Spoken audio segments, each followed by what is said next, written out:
اعجاز مہر کی رپورٹ کے مطابق خبر شامل کی جا رہی ہے۔ گجرانوالہ کی سٹی ہاؤسنگ سوسائٹی میں کار سے 4 نوجوانوں کی لاشیں برآمد۔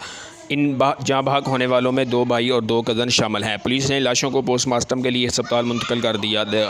تھانہ امن آباد کے علاقے میں واقع سٹی ہاؤسنگ سوسائٹی سے کار سے 4 نوجوانوں کی لاشیں برآمد۔ جاں بحق افراد میں زین، دانیال، آفاق اور شہریار شامل ہیں۔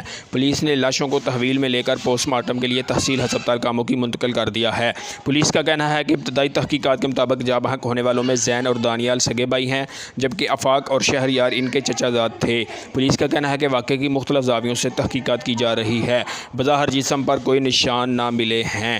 کار کا اے سی چالو تھا اور 4 نوجوان مردہ حالت میں پائے گئے۔ میڈیا میں غلط افواہیں گردش کر رہی ہیں کہ 4 نوجوان آئس کا نشہ کرتے تھے۔ خاندانی ذرائع کا کہنا ہے کہ ہمارے بچے بہت اچھے تھے اور کبھی انہوں نے نشہ نہیں کیا۔ ان 4 نوجوانوں کا اچھے خاندان سے تعلق تھا۔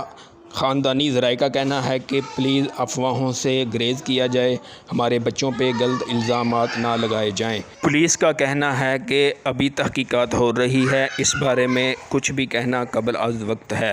جو بھی تحقیقات ہوگی آپ کو بتا دیا جائے گا۔ کیمرہ مین ساجد علی کے ساتھ اعجاز مہر، CEO news 4 city housing Gujranwala.